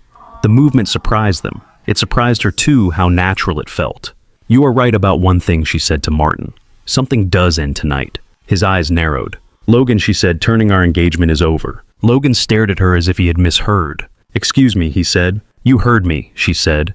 This was never about love. It was about an image, a merger, a story you like to tell in conference rooms. I went along because it was easier than arguing with you and with him. She tipped her head toward her father. I am done with that, she said. I will have legal send you the paperwork. You are being impulsive, Logan said. You are angry. This is not how deals work. Think about the timing, the press, the board. Do you really want to explain to them that you broke off an engagement that could secure our market position because you decided to rescue a janitor? His voice sharpened on the last 2 words. Ethan did not ruin his hand, she said. We did. This company did. Under my family's name. We saved money and he paid the price. The least we can do is stop pretending he is the problem. Careful, one of the lawyers murmured. Martin's gaze had gone hard, his jaw clenched. You are letting sentiment cloud your judgment, he said. This is not about some accident in a theater. This is about the future of Hale Urban. Without that merger, we lose leverage. The board will not like that. They will question whether you are fit to lead. They can question it, she said. They should. That is what a board is for. But I will not build this place on lies you made 15 years ago and expect everyone to smile while we repeat them. You will regret this, Logan said. Whatever charm he wore in public had slipped. His eyes were flat. I have seen your acquisition reports. I know where the bodies are buried, so to speak. You are not as clean as you pretend. If you cut me out, I will not go quietly. The threat slid into the room like a cold draft. You do what you need to do, she said. So will I. She turned back to her father. You taught me that love is a distraction, she said. That feelings are liabilities. That this company comes first always. You justified every cut, every risk, every settlement by pointing at the bottom line. Look at what that bought us. She gestured at Eli's hand, at Maddie on the couch clutching the edge of the jacket. A man who should have been on a stage is cleaning our vents, she said. A child has learned to apologize for taking up space in a lobby, and you still think the problem is that I am talking to the wrong person. Martin's face flushed dark. You are my daughter, he said. You would have nothing without this company, without me. Do not throw that away on some fantasy about redemption. That is not how the world works. It is how mine will, she said quietly. For a moment no one spoke. Snow pressed against the glass. The tree lights hummed softly. Somewhere in the bowels of the building, a pump kicked on. Eli stood a step behind her, now Maddie's small fingers curled around two of his. The child's eyes were on Olivia, as if trying to decide whether the woman who had ordered cartoon bandages upstairs was someone she could trust down here. Olivia exhaled. You can stay or you can go, she said to her father, but I am not sending him away. Not tonight. Martin stared at her, as if he could force her back into the shape he preferred, through will alone. Then he turned. Come on, he said to the lawyers and to Logan. We are done here. He walked toward the doors without looking back. Logan hesitated a moment longer, eyes on Olivia, calculating. Then he followed. The doors closed behind them with a soft click. The lobby fell quiet again, the echo of their departure fading into the high ceiling. Olivia stood where she was for a long breath, her pulse slowly finding a steadier rhythm. Her hands had stopped shaking. When she turned, Eli was watching her, with an expression she could not immediately name. Not gratitude exactly, not awe, something steadier. Something that recognized the cost of what had just happened. His hand was still in Maddie's. The scars caught the light as his fingers curled gently around hers. For a few heartbeats, no one moved. The tree lights hummed, the heating system exhaled, snow tapped softly against the glass. Then Maddie shifted the jacket slipping from her shoulders. She climbed off the couch and crossed the space between them, bare feet silent on the marble. She slipped her free hand into Olivia's. You looked mad, she said. Olivia blinked. I was, she said, but I'm not mad at you. Maddie studied her face, then nodded as if that made sense. My knee does not hurt anymore, she offered, as though that might help. Olivia felt something in her chest ease. Good, she said. Eli watched the two of them, a little wary, a little bewildered. It was there in the set of his shoulders and the way his eyes flicked from Olivia's hand to his daughter's. You did not have to do that, he said finally. Maybe I did, she said. She let go of Maddie's hand and stepped back, suddenly aware of how late it was and how tired she felt. You should go home, she said. Both of you. I have taken enough of your night. You sure you will be all right here? He asked. She almost laughed. The CEO of Hale Urban Group being asked if she would be all right in her own lobby. Ask me that tomorrow, she said. His mouth curled in a small, tired smile. He picked up his jacket from the couch and helped Maddie into hers. She waved once at the tree before they headed for the doors. At the glass, Eli paused and looked back. For what it is worth, he said, you did not have to choose me over them. But you did. I will not forget that. She held his gaze. I did not choose you, she said. I chose what was true. He inclined his head as if that answer satisfied something in him, then pushed the door open. Cold swept in, then closed behind them. Their shapes blurred for a moment in the snowlight, then disappeared into the city. Olivia stood alone among reflection and glass and music that lingered like a ghost. Her pulse still beat hard in her throat. Adrenaline hummed along her limbs. Somewhere above her in offices that had seen 100 quieter nights, the decisions of the last hour were already becoming consequence. By morning, everyone knew. It started with a headline that popped up on her phone before she reached her desk. Hale, Urban CEO breaks off engagement to Price Capital partner amid questions about risky deals. Below it, a second line. Leaked documents raise concerns over Olivia Hale's acquisition strategy. She opened the article. Someone had sent reporters a packet of internal memos out of context and neatly curated. Emails between her and the acquisitions team, stripped of half their attachments. Draft proposals for projects she had rejected, but which now absent her notes made her look reckless. Logan had used his access well. She flicked through the paragraphs. The article did not mention Eli by name, only referred to a relationship with a junior employee as part of the personal upheaval. The tone was the same one used for celebrity divorces and celebrity scandals, a mixture of fascination and implied judgment. By the time she reached the office, the story was on the lobby television. The sound was off. Closed captions crawled across the bottom of the screen. Employees walked past with eyes carefully averted, or else looked a little too long. The elevator ride to the executive floor felt longer than usual. Her reflection in the mirrored walls looked composed enough. Inside, something fluttered. Her assistant met her at the door with a tablet and an expression somewhere between concern and resignation. "The board wants an emergency meeting this afternoon," Tanya said. They used the words sooner rather than later. "Also, your father has called 3 times. Logan called once. I did not pick up." "Good," Olivia said. She took the tablet. Her calendar was already shifting blocks of time replaced by red alerts. "And there is this," Tanya added, handing over an envelope. "Came by courier an hour ago, from Price Capital. Termination notice of their intent to merge. They cited instability at the executive level and concerns about governance." Of course they had. The timing was surgical. "Any good news?" Olivia asked. Tanya hesitated. "Professor Cho left a message," she said. "He is in town.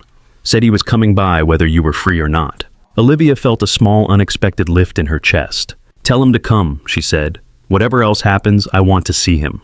The boardroom that afternoon felt colder than usual. Floor-to-ceiling windows poured gray light over the long table. The city sprawled below, a reminder of scale that did nothing to shrink the tension in the room.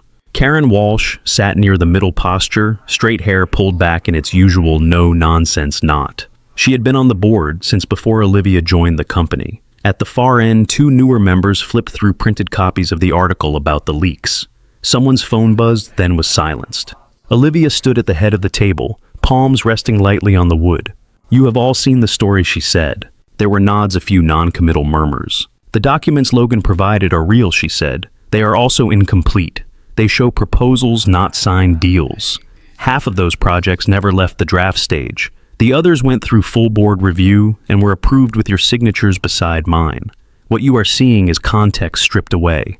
One of the newer members raised his hand as if in class. "Even so," he said, "the optics are bad. Our stock dipped 4% on the open. Analysts are talking about chaos in leadership. Price Capital has withdrawn." "I am aware," she said.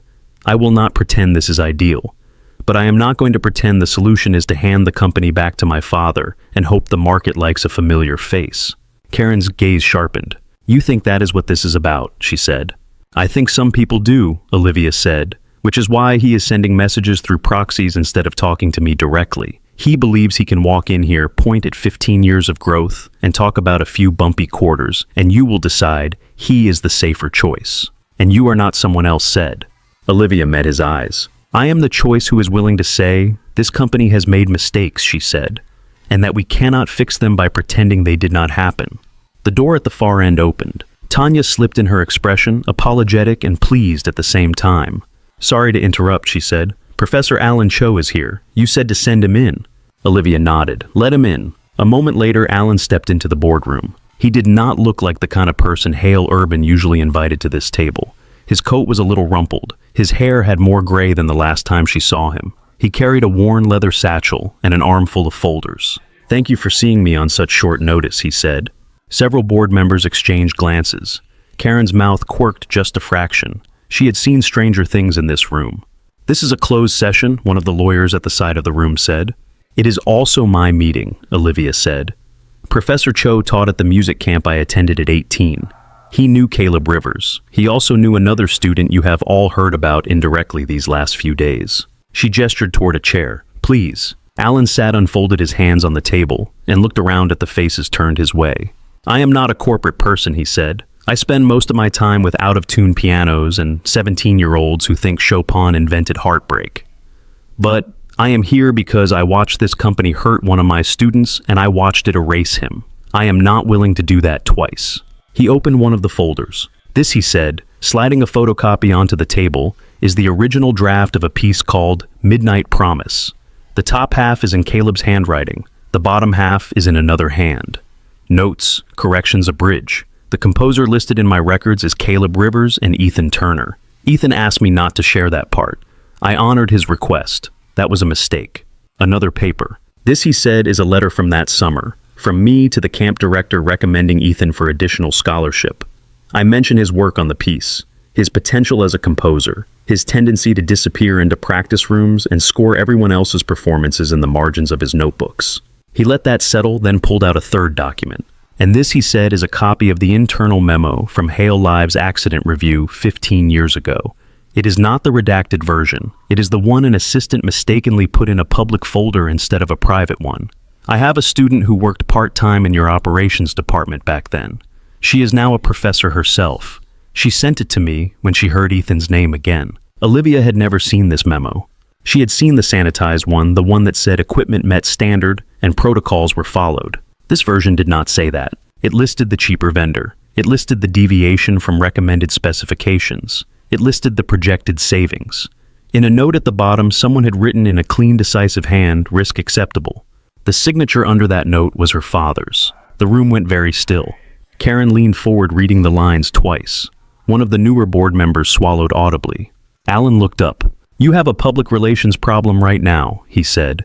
"People think your CEO is reckless with money and engaged in a scandal with a member of her staff. That is one story. There is another story you could tell."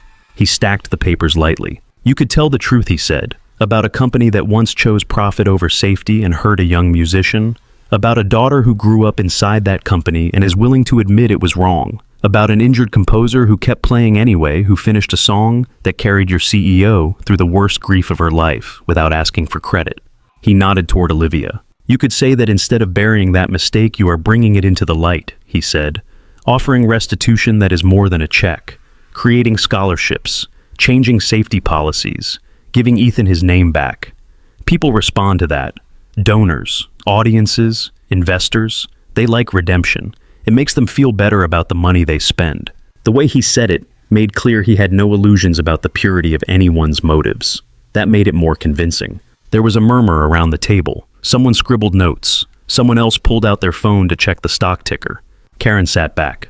"You brought this to us with the understanding that it might harm the company," she said to Olivia.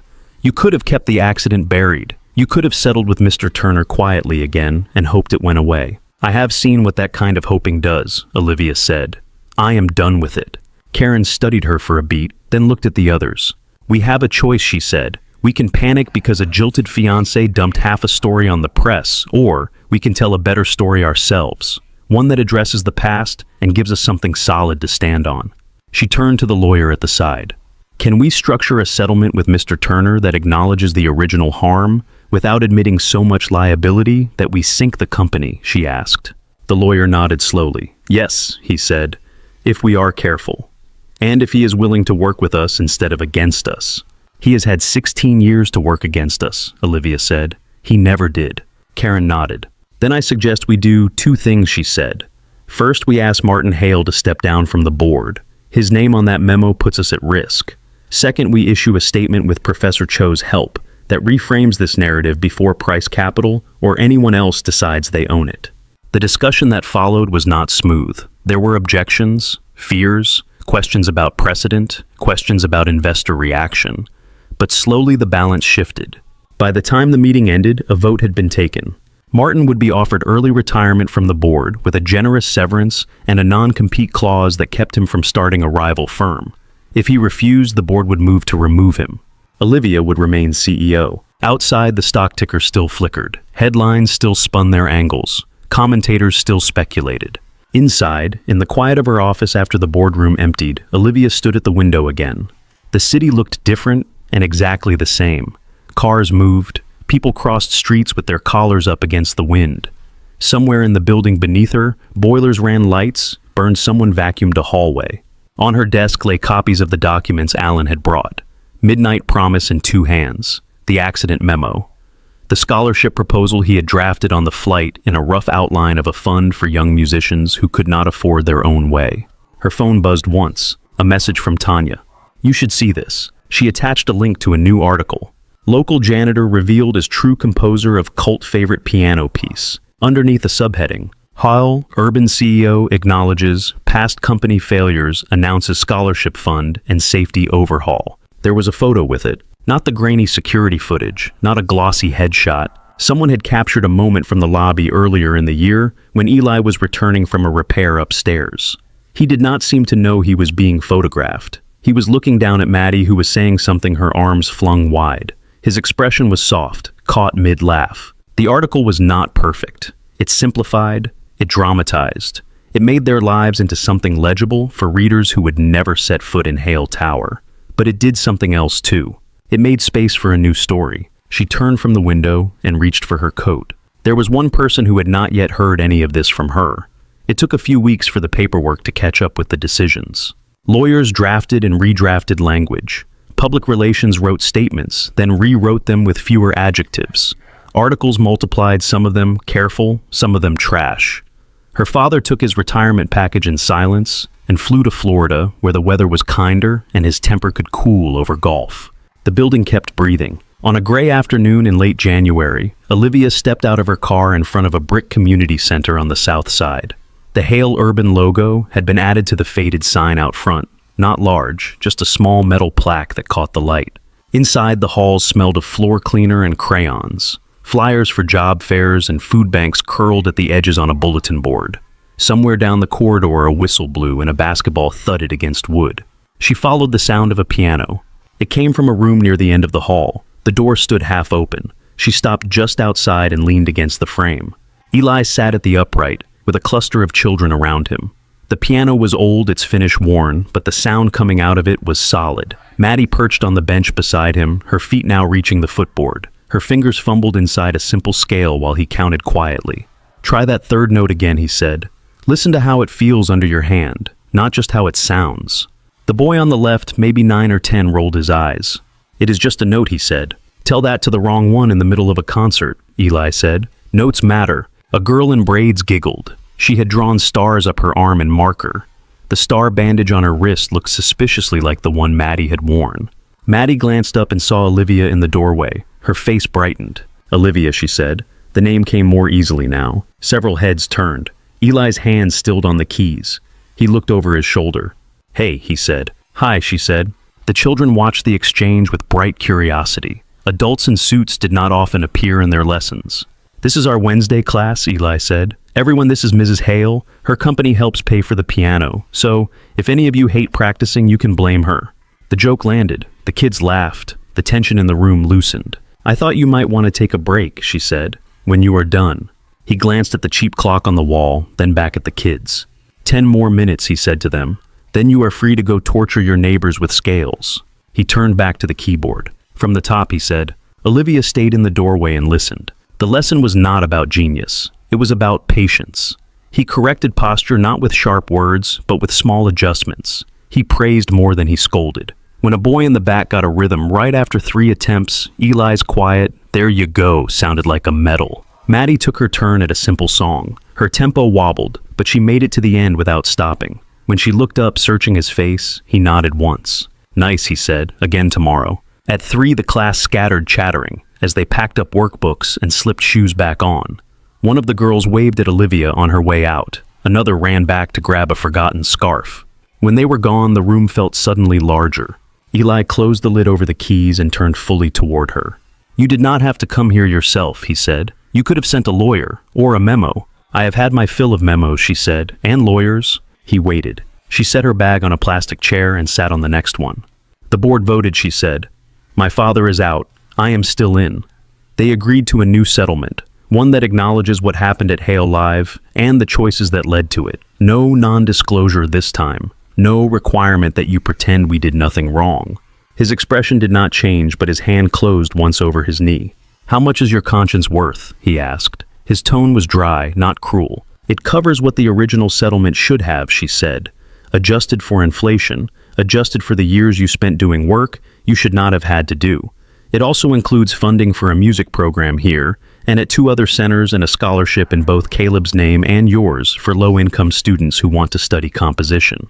He let that sit for a moment. "And what do you want in return?" he asked. "Nothing," she said, "except maybe a chance to do the next thing better." He studied her, searching for the price she was not naming. "I saw the article," he said finally. "The one with my picture. You did not have to let them print my name." "It is your name," she said. "You had it before we ever did. You should decide when it is spoken." His gaze dropped to the scuffed floor. "Everyone keeps calling me a janitor in the headlines," he said, "like that is the whole story."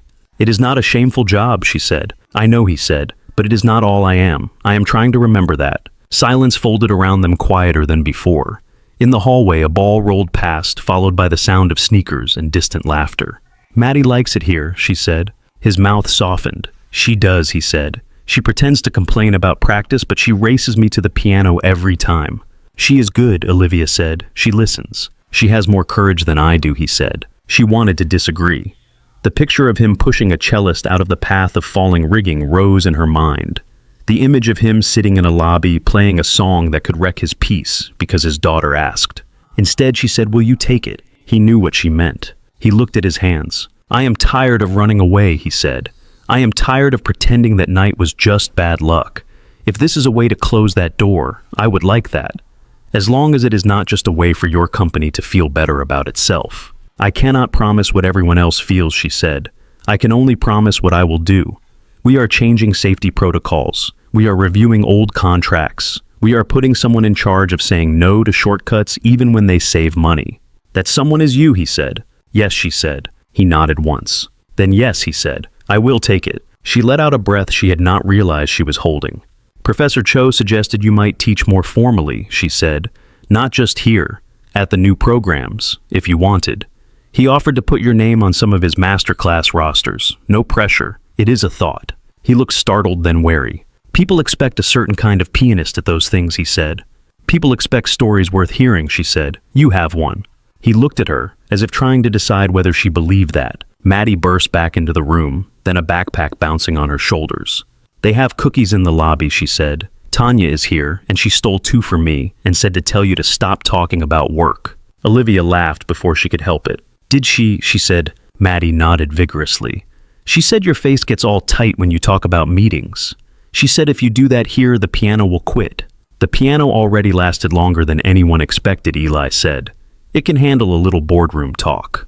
Maddie tugged at his sleeve. "Are we going?" she asked. "In a minute," he said. She turned her attention to Olivia. "Are you coming too?" she asked. The question was simple. The invitation inside it was not. "I would like that," Olivia said. They walked out together. The center's small lobby was crowded now, kids lining up for paper cups of juice and plastic-wrapped cookies. Tanya stood near the table, her coat half on, talking to a volunteer. She lifted a hand when she saw them. "So, this is where you hide," she said to Olivia. "It is not hiding," Olivia said. "It is visiting investors of the future." Tanya snorted. "They pay in crumbs," she said, "and glitter." Maddie handed Olivia a sugar cookie, its frosting smudged. "For you," she said, "because you gave us the band room." Olivia accepted it carefully. "Thank you," she said. The months that followed did not turn into a perfect montage. There were still arguments at the office. There were headlines that twisted investors who hesitated projects that had to be scrapped because the new safety standards made them unworkable. At the community center, some afternoons went smoothly. Others were chaos. Kids forgot practice books or brought their anger from school to the keys and refused to play anything but loud clusters. Through it all, Eli kept showing up. He taught with his scarred hand and his patience. He wrote small pieces for his students, simple melodies that fit under small fingers. Maddie began to read music with less effort. She scolded him when he skipped a metronome marking. Olivia came when she could. Sometimes she slipped into the back of the room and watched. Sometimes she sat with a parent in the hall and talked about bus routes and schedules. Sometimes she and Eli ended up at the coffee shop across the street, after class cups steaming between them while they compared notes about board politics and 8-year-olds. They did not call it anything. They did not have to. In late autumn, Karen brought up the idea of reviving the old holiday concert, the one Hale Urban had once hosted as a simple charity event before it turned into a branding exercise. "We have this new narrative," Karen said. "Composer found. Scholarship launched. It would be a shame not to let people hear something." There were meetings. There were committees. There were logistics about venues and guest lists and which catering company could handle both donors and kids without losing its mind. In the middle of it, someone asked who would play. Alan suggested Eli. "He is the center of the story," he said, as if it were obvious. "And he has a student who would love a stage." Maddie nearly dropped her cereal when Eli told her. "On a real stage," she said, eyes wide. "With lights." "With lights that are checked twice," he said. She nodded so hard her hair bounced. On the night of the concert, the hall buzzed with the kind of energy that comes from people who have dressed up and want to be impressed. Donors checked programs. Kids in slightly too stiff clothes fidgeted in their seats. Backstage, Eli stood in a simple black suit that fit better than any he had worn before. His right hand rested lightly on the piano lid. The scars were still there. They always would be. His fingers did not tremble. Maddie tugged at her sleeves, then smoothed the front of her white dress for the 5th time. "Do you think they will like it?" she whispered. "I think it matters less than whether you like it," he said. She took a breath and nodded. Out front in the 3rd row, Olivia took her seat. The lights dimmed. The murmurs softened. The first notes of the evening waited just beyond the edge of silence. Backstage, the stage manager raised 2 fingers. 2 minutes, he said. Eli nodded. His mouth was dry. The hum of the crowd seeped through the curtain, a low, restless sound. He could pick out individual notes in it, a cough, a laugh, the rustle of programs. Maddie stood beside him, small hand wrapped around his. Her knuckles were white. "You can still change your mind," he said quietly. "You can sit in the audience with Olivia and make faces at me from the 3rd row." She shook her head hard. "I want to play," she said. "I am not scared." Her voice wobbled on the last word. He squeezed her fingers gently. "Your hands are shaking," she said. "So are yours," he said. They both smiled at that. Professor Cho appeared at Eli's shoulder, as if conjured by nerves. He wore his old tweed jacket, the elbows more worn than before. His eyes were bright. "You know," he said, "I have had students play in every hall in this city. I have never been this nervous." "Do not watch me then," Eli said. "I did not say I was nervous for you," Alan said. "I am nervous for myself. If you mess up, they will wonder who taught you." Maddie giggled. The sound cut through the tightness in the air. "Remember," Alan said, looking from one to the other, "this hall does not matter. The donors do not matter. The critics definitely do not matter. The only thing that matters is what you already had in that lobby last year. You, the piano, the song. Everything else is just chairs." "Chairs are important," Maddie said. "Otherwise people fall down." "You are going to be fine," Alan said. "Try not to prove me wrong." The stage manager reappeared. "Places," he said. They walked into the wings. From the dark, the stage looked impossibly wide. The grand piano sat in a pool of light at its center lid, open strings gleaming. Beyond the footlights, the audience was a suggestive darkness dotted with occasional glints of jewelry and the pale ovals of faces. Olivia sat among them. Her heart thudded against her ribs as Eli and Maddie walked into the light. The applause rose warm and curious. Some people there knew the story. Some had come for the music. Some had come simply because their calendars told them to. Eli paused beside the piano and bowed, not deeply, just enough. Maddie did the same, her dress catching the light. Then they sat side by side on the bench. He looked different from the last time she had seen him on a stage, even if the last time had only been in her memory. He was older. His right hand still bore its web of scars. The difference was in the way he held himself. Not apologetic, not hiding, just present. He nodded once to Maddie, a small private signal. She placed her hands in her lap. He placed his on the keys. The hall fell still. The first note arrived. It floated into the space clear, and alone then was joined by the next and the next. Midnight Promise unfolded not as a ghost, but as something alive. The opening was the same as it had always been, 8 bars that carried the shape of Caleb's original idea. The middle was the version she knew, the one that had stitched itself into her bones. Only now, each phrase also carried the weight of what she had learned about how it came to be. When the melody moved into the bridge, Maddie lifted her hands and joined with a gentle counterline. Her fingers were not perfect.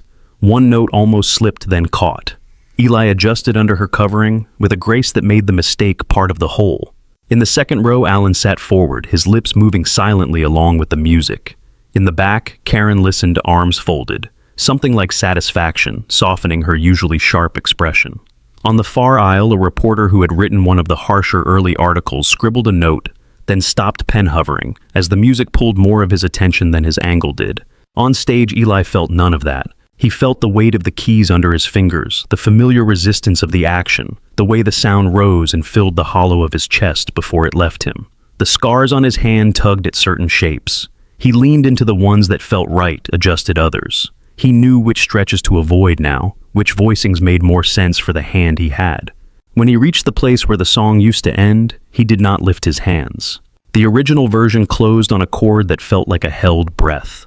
Tonight, another line waited past that point, one he had written in the quiet of his apartment, with Olivia's head on his shoulder and the city humming outside.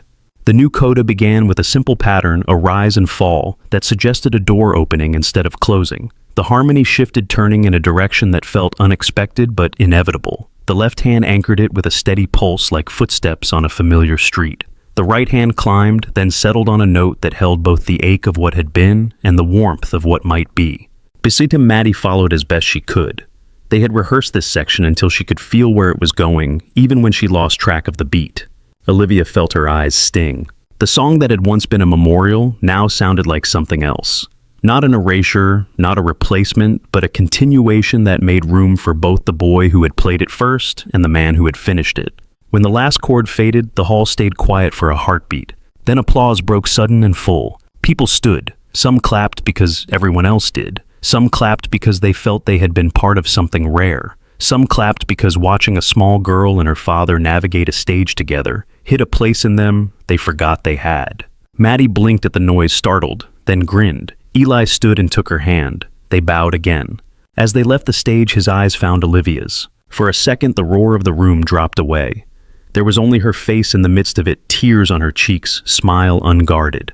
Backstage, Maddie bounced on her toes. "We did it," she said. "Did you hear them? They were so loud." "I heard," he said. His own voice was hoarse.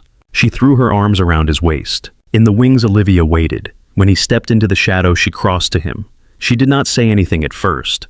She just put her hand on the side of his face and looked at him. "The melody saved me twice," she said, quietly echoing something she had told him once in another lobby under another set of lights. Tonight it felt like it let me exhale for the first time. He covered her hand with his. Then it was worth every note he said. Maddie wedged herself between them, tugging at Olivia's sleeve. "Can we get hot chocolate now?" she asked. "The kind with the big marshmallows, not the little ones. The big ones melt slower." Olivia laughed, wiping her cheeks with the back of her free hand.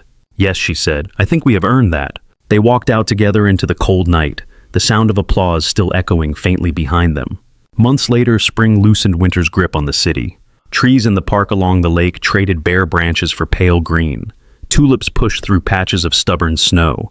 The air held a softness it had not had in months. On a Saturday afternoon, Eli sat on a bench with Olivia, watching Maddie chase bubbles near a fountain. The sky was a clear blue that made the water look almost bright enough to touch. A street musician had set up near the path keyboard, balanced on a folding stand. He could not have been more than 19. His case lay open on the ground, a few crumpled bills and scattered coins inside. He played with more enthusiasm than control, shoulders swaying, hair falling into his eyes. When he finished a song, he paused, looking around as if expecting someone to complain. When no one did, he bent to adjust a cable. Eli stood. "Come on," he said. Olivia rose with him. They walked over together. "That was beautiful," Eli said. The boy straightened, a little surprised. "Thanks," he said. "I am still working on the left hand. It kind of does its own thing." "It will listen eventually," Eli said. "Keep playing, even when it feels like no one is listening, especially then." The boy smiled, shoulders relaxing. "Yes, sir," he said. He sat back down and began another tune, fingers a bit surer. They returned to their bench. Olivia leaned her head on Eli's shoulder. "You sound like Alan," she said. "I sound like every old musician giving advice in a park," he said. "It is a phase." "Please never leave it," she said. Her hand found his. The scars along his fingers did not surprise her anymore. They felt like part of the map of him, the same way her own old hurts did when she traced them in her mind. Later that night, after Maddie had fallen asleep with a book across her chest, and the window cracked to let in the smell of rain, Olivia sat beside Eli on the piano bench in her living room. The instrument was new. She had bought it months before, on a day when the need to give him a place to play that was truly his had outweighed the guilt she still sometimes felt when she saw her family's name on contracts. "Play me something," she said, "something that is just ours." He rested his hands on the keys. For a moment, nothing happened. Then a melody began to take shape, tentative at first, a conversation between two notes searching for common ground. It grew slowly, circling a theme, testing where it held and where it broke. There were small dissonances that resolved at the last second, rests that felt like held breaths. She closed her eyes and listened. When he stopped, the room felt charged. "What is it called?" she asked. He thought for a second. "Second movement," he said, "because the first one got us here, the rest is this." She turned her head and kissed him, soft and sure. "Promise me we will keep writing it," she said against his mouth, "even when it is messy, even when it is hard." "I promise," he said. Outside, the city's own music went on, cars and trains and wind through trees. Inside the apartment, under the lamp's warm circle of light, a man whose hands were not what he had planned, and a woman who had stepped sideways out of the life she was supposed to live, sat at a piano and let a new song begin. Thank you so much for listening to today's story. If this story resonated with you or made you reflect, I'd love to hear your thoughts, so feel free to share them in the comments below. And don't forget to like, subscribe, and hit the notification bell so you won't miss the next story.